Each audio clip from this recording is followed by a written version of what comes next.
दोस्तों, ये यश और पूजा वाली कहानी का दूसरा और आखिरी भाग है। इस कहानी के पहले भाग का लिंक मैं नीचे कमेंट बॉक्स में पिन कमेंट में दे दूंगी। आप वहां से जाकर लिंक पर क्लिक करके इस कहानी के पहले भाग को सुन सकते हैं। इसके अलावा दोस्तों, नीचे डिस्क्रिप्शन बॉक्स में भी मैं इस कहानी के पहले भाग का लिंक दे दूंगी। आप वहां से भी जाकर इस कहानी को सुन सकते हैं। तो चलिए दोस्तों, इस कहानी के दूसरे और आखिरी भाग को शुरू करते हैं। जैसे ही मैंने दरवाज़ा खोला, अंदर का मंजर देखकर मेरा दिल धक से रह गया। मुझे अपनी आंखों पर यकीन नहीं हो रहा था।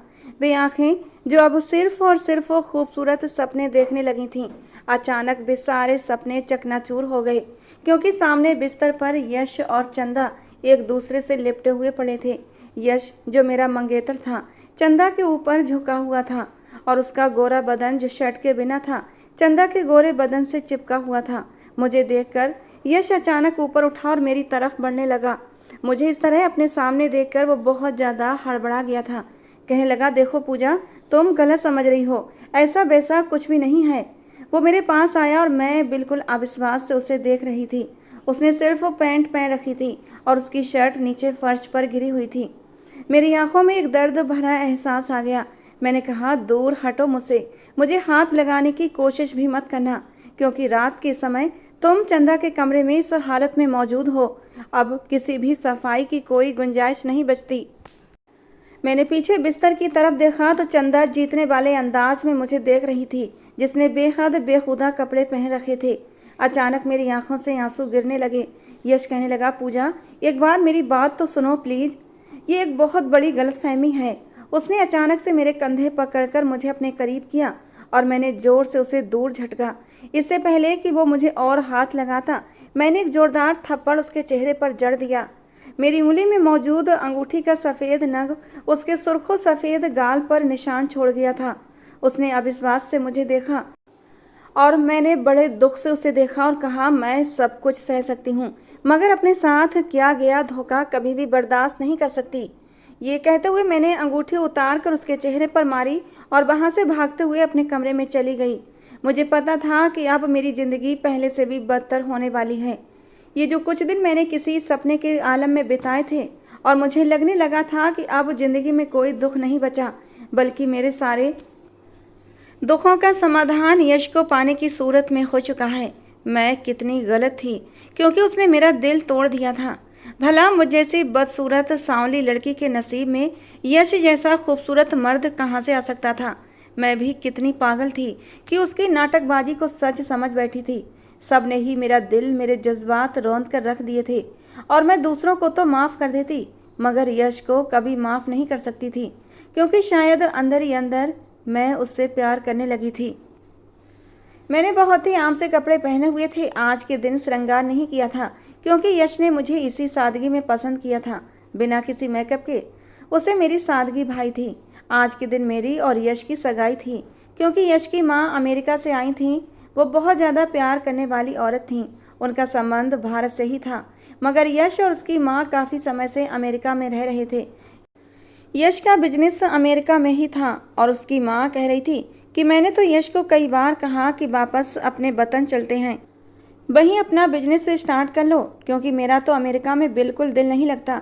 यहाँ पर कोई अपनापन नहीं है। और मैंने तो कहा था कि मैं लड़की भी भारत से ही लाऊंगी अपने यश के लिए, मगर ये तो बड़ा ही छुपा रुस्तम निकला। आने के साथ ही इसने लड़की पसंद भी कर ली और मुझे फ़ोन करके बुला भी लिया कि जल्दी आओ, सगाई की रस्म करनी है। उसकी माँ मुस्कुराकर यश का राज फाश कर रही थी।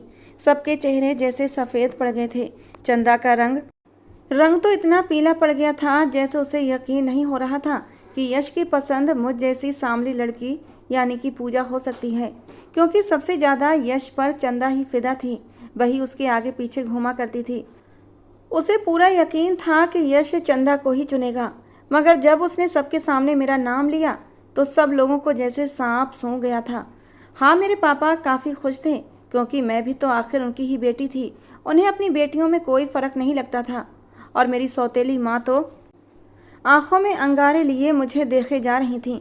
उसका बस नहीं चल रहा था कि मेरी उंगली से अंगूठी उतार कर फेंक दें और मुझे अपने घर से बाहर निकाल दें, क्योंकि मैं उनके सुकून की सबसे बड़ी दुश्मन बन गई थी। और मैं बिल्कुल चुपचाप नज़रें झुकाए बैठी थी। मेरा दिल जोर से धड़क रहा था। मुझे तो अभी तक अपनी किस्मत पर यकीन नहीं हो रहा था कि यश जैसा खूबसूरत और कामयाब मर्द मेरी किस्मत में लिखा जा सकता है। शायद ये कोई सपना हो और अभी मेरी आँख खुल जाए, या फिर यश मेरे साथ कोई बहुत बड़ा मजाक कर रहा हो और अभी कह दे कि पूजा मैं तो मजाक कर रहा था।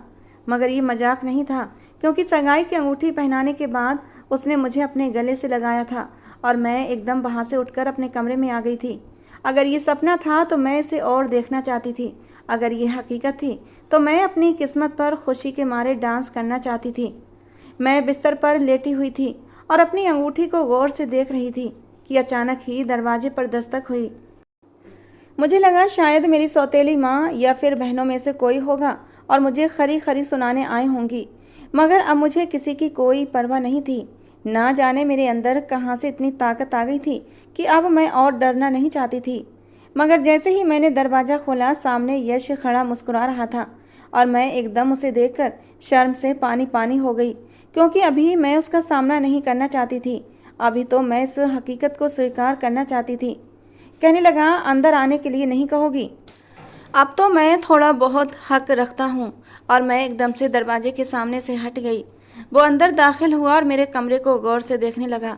मेरा कमरा दूसरे घर वालों के कमरों की तुलना में छोटा और साधारण सा था, जिसमें कोई भी आधुनिक सुविधा नहीं थी। एक तरफ अलमारी में मेरी किताबें और कुछ दूसरी चीज़ें पड़ी हुई थीं, जो कि मैंने अपने पैसे जोड़ जोड़ कर खरीदी थीं, क्योंकि मुझे किताबें पढ़ने का बड़ा शौक़ था। मैं अपनी पढ़ाई जारी नहीं रख सकती थी, मगर फिर भी कभी कभी कमरे में बैठकर अपना शौक़ पूरा कर लेती थी। कमरे की दूसरी तरफ पेंटिंग का कुछ सामान पड़ा था, क्योंकि मेरा दूसरा शौक़ पेंटिंग का था। मुझे पेंटिंग करना शुरू से ही बहुत पसंद था और कभी कभार मैं अपनी पेंटिंग ऑनलाइन एग्जीबिशन पर लगा देती थी और लोग इसे पसंद भी करते थे। मेरी एक दो पेंटिंग तो अच्छे दामों में बिकी भी थी।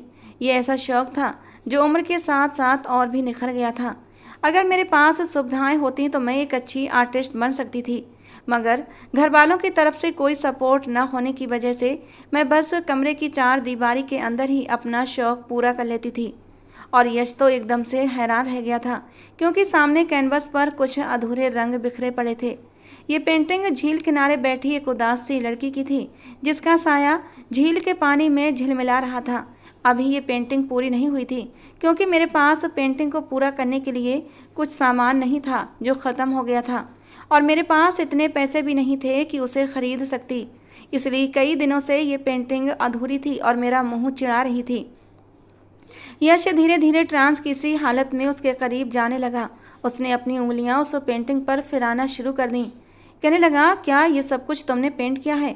मैंने कहा, हाँ, कभी कभार मैं अपना शौक़ पूरा कर लेती हूँ जब बहुत उदास हो जाती हूँ।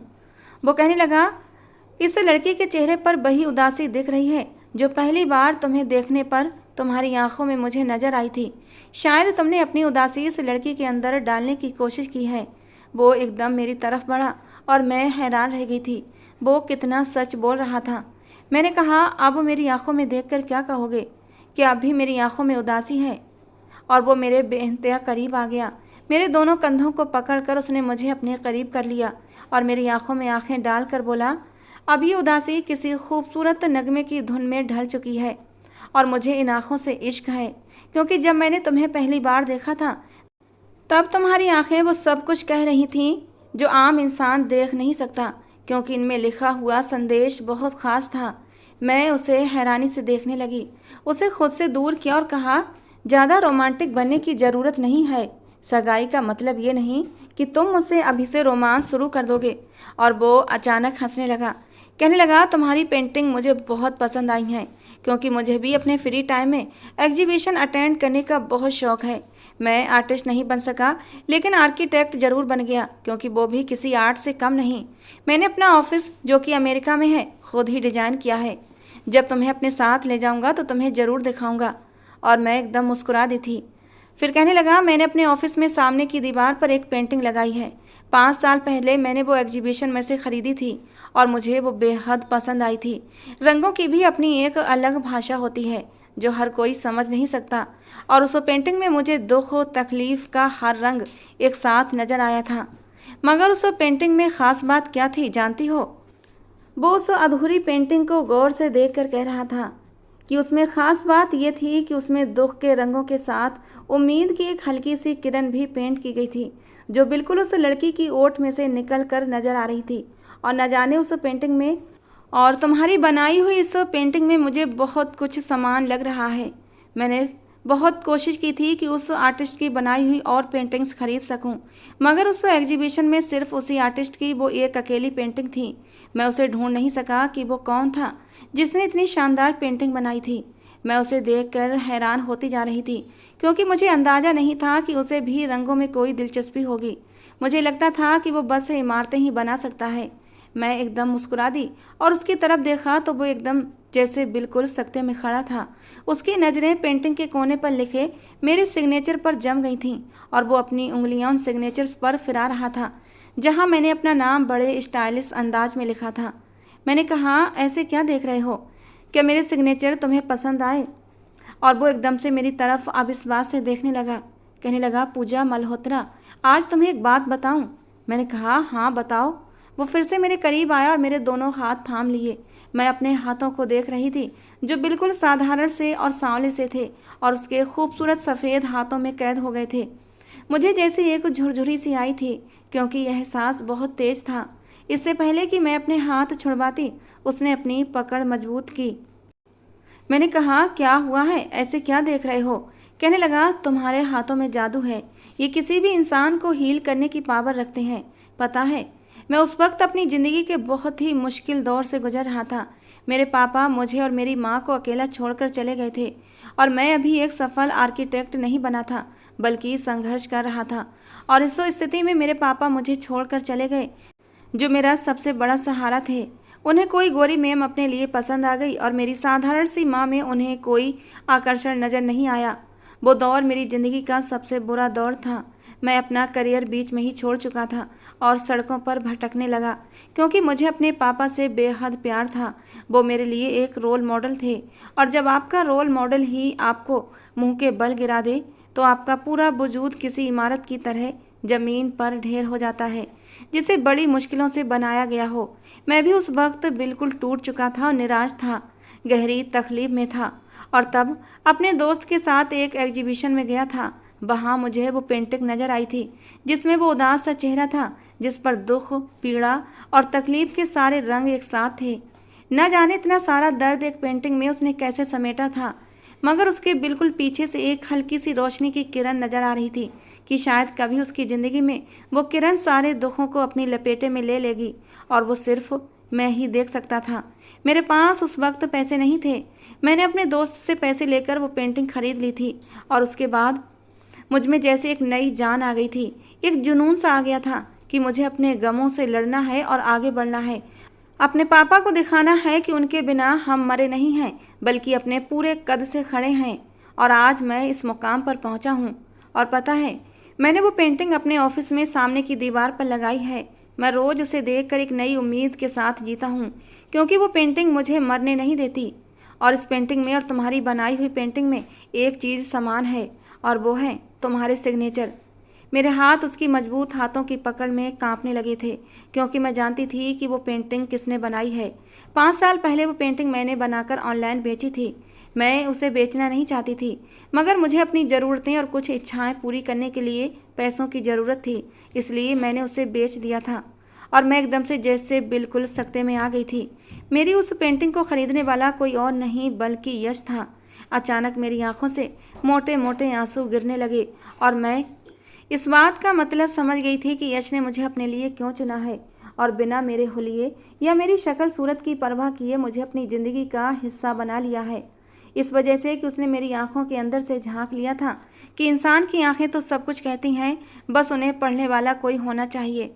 अचानक उसने मुझे खुद से लगा लिया और कहा, पूजा, न जाने मैं तुम्हें कब से ढूंढ रहा था और तुम मुझे अब मिली हो। यूँ लगता है जैसे पूरी कायनात मेरी मुट्ठी में कैद हो गई है। मेरे आंसू उसकी शर्ट को भिगोने लगे थे, क्योंकि मुझे भी लग रहा था जैसे आज मुझे कोई समझने वाला मौजूद है, जो मेरे दुख की तहरीर मेरी आंखों में आसानी से पढ़ सकता है और उसकी भरपाई कर सकता है। मैं अचानक उससे अलग हुई और कहा, तुम जाओ यहाँ से, मैं तुम्हारे सामने रोना नहीं चाहती। और वो अचानक मुस्कुराकर कहने लगा, मेरी ज़िंदगी में शामिल होने के लिए बहुत बहुत शुक्रिया। ये कहकर वो कमरे से चला गया और मुझे लगा जैसे मेरा दिल भी अपने साथ ले गया है, जो अब यश के सीने में धड़कने लगा था। क्योंकि यश मेरी ज़िंदगी में वही उम्मीद की किरण बनकर आया था जो मैंने उस पेंटिंग में बनाई थी। मैं अब जब भी अपने कमरे से निकलती थी तो नफ़रत भरी निगाहों का सामना करती थी, क्योंकि एक ही घर में रहते हुए यहाँ हर तरफ से नफ़रत और हिकारत के तीर बरस रहे थे, जहाँ रहना बहुत मुश्किल हो गया था। अब तो मेरी सौतेली माँ और मेरी बहनें मेरी जानी दुश्मन बन चुकी थीं। उनका बस नहीं चल रहा था कि मुझे किसी कूड़ेदान में उठाकर फेंक दें, और मैं बहुत ही आत्मविश्वास से उनकी निगाहों का सामना कर रही थी, क्योंकि वो खुशी इन छोटी मोटी आजमाइशों से बहुत बड़ी थी जो मुझे मिल चुकी थी। यश और उसकी मम्मी अभी यहीं पर थे, क्योंकि उसकी मम्मी का कहना था कि हम तो अपनी बहू को अपने साथ लेकर ही जाएंगे। बार बार अमेरिका से आना जाना इतना आसान नहीं होता, और मेरे मन में तो खुशी के लड्डू फूट रहे थे। मैं तो उंगलियों पर दिन गिन रही थी कि बहुत जल्द मैं यश के साथ यहाँ से हमेशा हमेशा के लिए चली जाऊँगी। और यश की मम्मी की बात सुनकर तो मेरी सौतेली माँ और बहनों को आग लग गई थी। खासकर चंदा की शक्ल देखने वाली थी। वो मुझे खा जाने वाली निगाहों से देख रही थी, मगर मैंने किसी से भी नज़र मिलाना वैसे ही छोड़ दिया था। अब जब भी मैं किचन में काम करने जाती तो यश की मम्मी भी पीछे पीछे आ जाती, कहने लगती, पूजा बेटा अकेले काम करते करते थक जाओगी, मैं तुम्हारा हाथ बटा देती हूँ। मैं उन्हें बहुत मना करती, मगर वो मेरे साथ मिलकर काम करती और मेरे खानों की तारीफ़ करती। कहने लगती मैं भी इस तरह के खाने बनाया करती थी, मगर अब तो शायद अमेरिका जाने के बाद मेरे हाथों का टेस्ट भी वेस्टर्न हो गया है। मगर तुम वहाँ आओगी तो बड़ी मौज लगेगी हमारी, हमें परदेश में देसी खाने को मिलेंगे। यश की मम्मी बहुत ही ज़्यादा हंसी मजाक करने वाली और दोस्ताना सी थीं। यश ज़्यादातर घर से बाहर ही रहता था, क्योंकि वो वहाँ मुंबई में अपने बिजनेस की ब्रांच खोल रहा था, इसलिए वहाँ पर बिजी होता था। रात गए घर वापस आता और मैं किचन में खड़ी कुछ न कुछ बना रही होती। वो चुपके से मेरे पीछे से आ जाता और कहता, मेरी होने वाली सुगढ़ बीबी क्या बना रही है, और मैं उसे देखकर मुस्कुराने लगती। कहती, आप रात के 10 बजे घर तशरीफ़ लाए हैं, आपके लिए कुछ भी नहीं बचा, क्योंकि इस वक्त तो सिर्फ खाली बर्तन ही साफ़ करने को मिलते हैं। मैं शरारत से कहती तो वो कहता, कोई बात नहीं, मैं तुम्हारे साथ बर्तन तो धो ही सकता हूँ ना, और फिर अपनी कमर कसने लगता। वो एक मर्द था, मगर उसे काम करने में कोई भी शर्म महसूस नहीं होती थी। अक्सर ही वो मेरी और अपनी चाय साथ बना लेता, और हम एक साथ ही हल्की हल्की बातें भी करते जाते और चाय भी पीते रहते। चंदा भी उस समय किचन में आ जाती, हालांकि कभी उसने किचन की शक्ल तक नहीं देखी थी। वो मुझे ही कमरे से ऑर्डर देती थी कि मुझे ये चीज़ चाहिए, मगर जैसे ही यश किचन में होता वो भी साथ आ जाती और उसे कॉफ़ी बनाकर पेश करती, तो कभी कुछ और। यश भी उसके साथ काफ़ी दोस्ताना अंदाज में बात करता था, और मेरा दिल जैसे कोई मुट्ठी में जकड़ लेता था, क्योंकि मेरे अंदर की हीन भावना फिर से सर उठाने लगती। चंदा मुझसे कहीं ज़्यादा खूबसूरत थी, और मैंने सुना था मर्द औरत की खूबसूरती से प्रभावित हो ही जाता है और बहकने लगता है। मगर फिर भी मुझे यश पर भरोसा था, क्योंकि वो ऐसा नज़र नहीं आता था, लेकिन वो तो एक मर्द ही था ना। और एक रात जैसे मेरे सारे ख्वाब चकनाचूर हो गए थे। रात के 12 बजे मैं लॉन्ज में निकली थी, क्योंकि मुझे प्यास लगी थी। यश का कमरा ऊपर वाली मंजिल पर था। मैंने उसके कमरे की तरफ देखा तो वो अभी तक लॉक था, और मुझे हैरानी हुई कि वो अभी तक वापस क्यों नहीं लौटा। मैं उसके कमरे की तरफ बढ़ने लगी। उसके कमरे के साथ चंदा का कमरा था, और उसके कमरे से हल्की हल्की सरगोशियों की आवाज़ें आ रही थीं। वो आवाज़ें यश और चंदा की आपस में बातें करने की थीं। मैं हैरान रह गई, और मेरे दिल को जैसे कुछ होने लगा। वो सारे वहम अचानक से सिर उठाने लगे जो मुझे सताए रखते थे। मैंने कमरे की खिड़की से सुराख के अंदर से मंजर देखा तो मेरा दिल दहल गया। मुझे लगा जैसे मैं कोई भयानक ख्वाब देख रही हूँ, क्योंकि यश और चंदा एक दूसरे के ऊपर बेड के बीचों बीच पड़े थे। मेरे हाथ पैर कांपने लगे थे, और मैंने बेख्तियार अपने मुंह पर हाथ रख लिया। मुझे लगा जैसे मुझे कोई गलतफहमी हुई है, मगर जैसे ही मैंने दरवाज़ा खोला तो मेरे सारे वहम एक हकीकत की सूरत में खड़े थे। मुझे अपनी आंखों पर यकीन नहीं आ रहा था, क्योंकि यश तो मुझे टूट कर चाहता था, और उसने मुझसे अपनी पसंद से सगाई की थी, और बहुत जल्द हमारी शादी होने वाली थी। सिर्फ 1 हफ्ता ही तो बचा था। ये मंजर देखकर मुझे लगा जैसे मैं अभी अगला सांस नहीं ले पाऊंगी। अचानक से यश ने मेरी तरफ देखा और उसके चेहरे पर हवाइयाँ उड़ने लगीं। हालांकि चंदा के चेहरे पर एक रहस्यमयी सी मुस्कान रेंगने लगी थी, जैसे उसका बहुत बड़ा मकसद पूरा हो गया हो। मगर यश की हालत ऐसी नहीं थी कि मैं उस पर किसी भी किस्म पर कोई यकीन करती, क्योंकि उसकी शर्ट फर्श पर गिरी पड़ी थी और चंदा का लिबास भी बेइंतहा बेबाक था। गहरे गले में से उसका दूधिया शरीर चमक रहा था। मेरी आंखों से आंसू रवा होने लगे। यश मेरे करीब आया, मुझे कंधों से पकड़ने की कोशिश की और कहा, पूजा, जो भी तुम देख रही हो वो सब कुछ तुम्हारी गलतफहमी है, एक जाल है जो फैलाया गया है। मैं उसे बेयकीन नज़रों से देख रही थी। मैंने कहा, अब किसी भी शक की कोई गुंजाइश नहीं बची। तुमने मुझे धोखा दिया है। मैं तुम्हारा हर कसूर माफ़ कर सकती हूँ, मगर मुझे धोखा दिया जाना पसंद नहीं।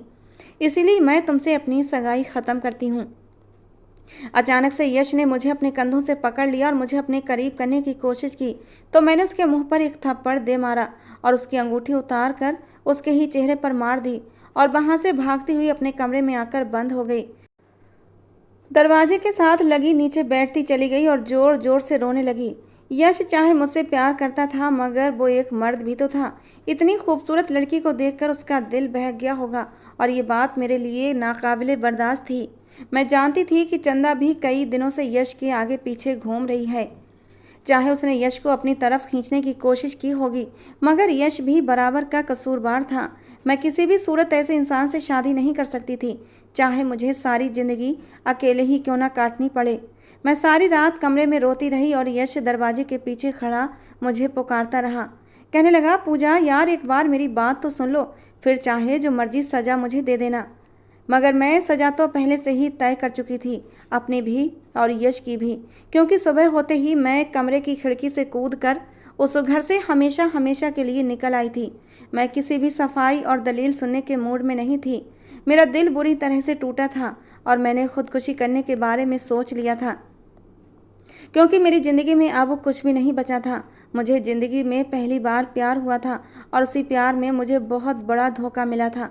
मैं नंगे पैर सड़कों पर घूम रही थी। मेरा दिमाग बिल्कुल माफ हो चुका था।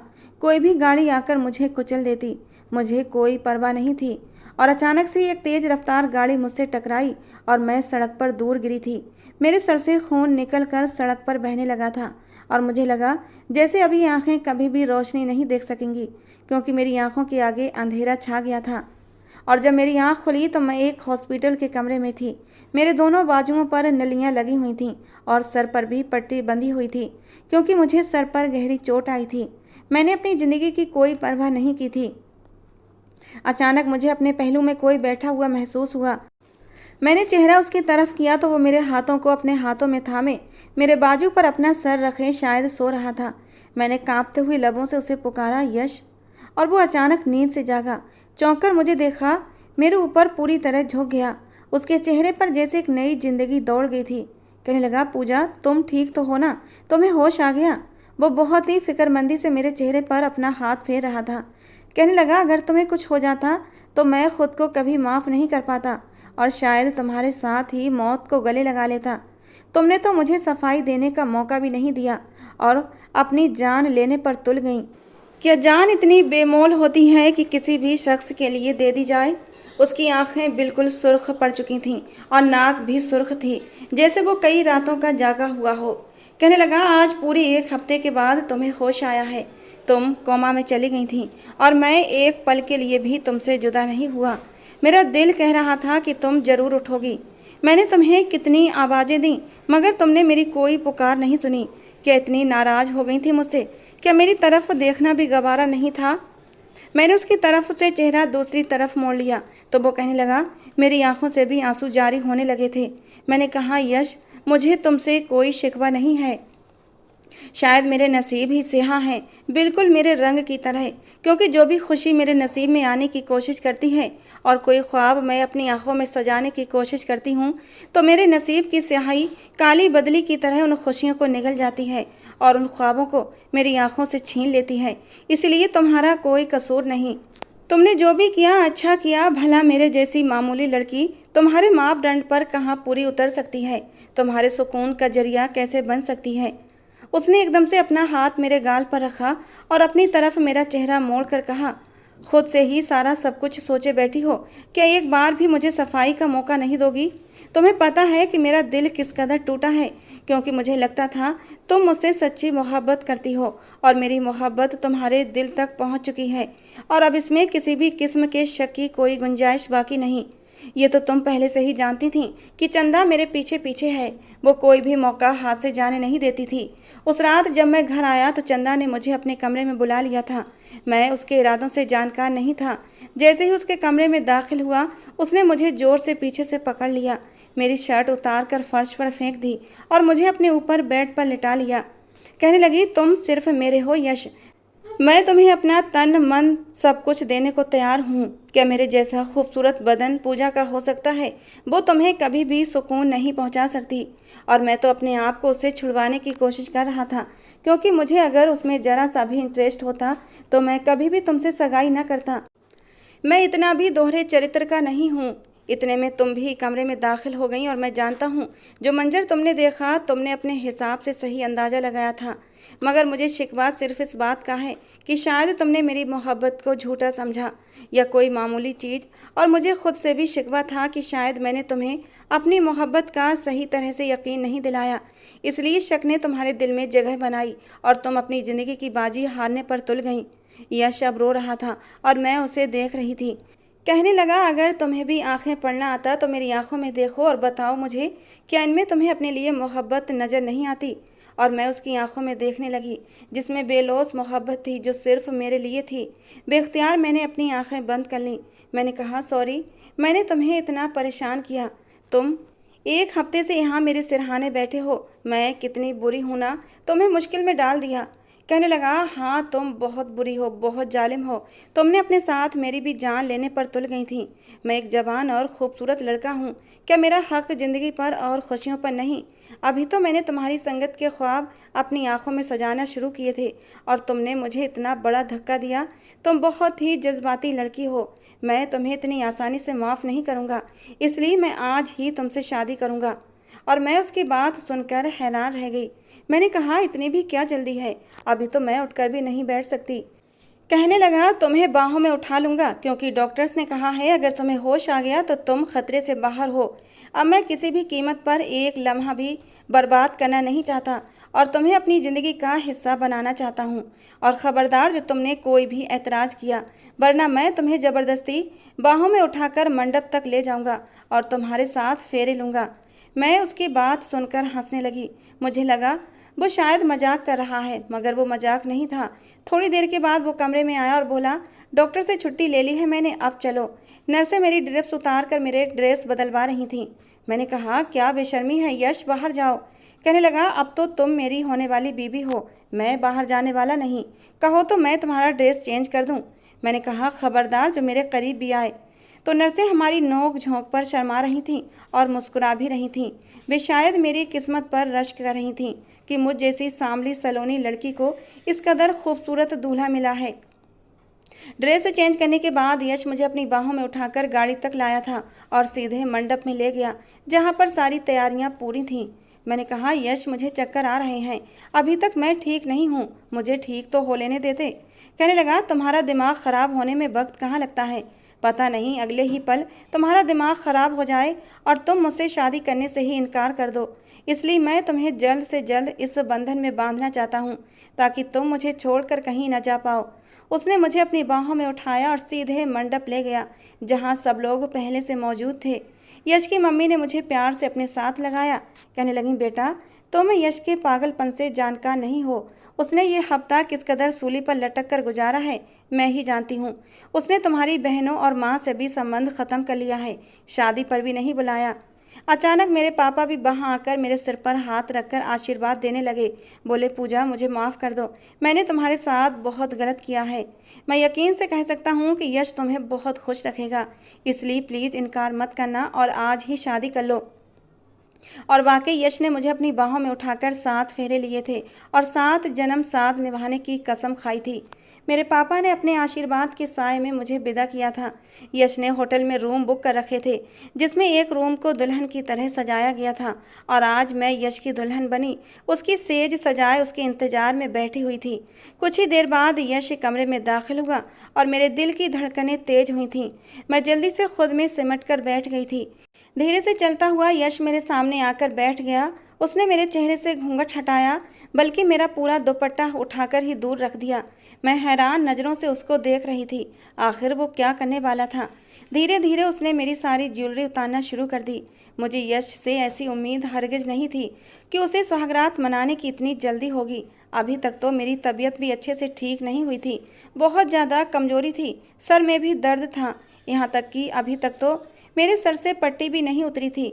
सारी ज्वेलरी उतारने के बाद उसने साइड टेबल की दराज से एक बॉक्स निकाला और उसे जैसे ही खोला, मेरे चेहरे पर खुद ब खुद एक मुस्कुराहट फैल गई थी। बल्कि मुझे अपनी सोच पर शर्मिंदगी हुई थी, क्योंकि यश के इरादे तो कुछ और ही थे।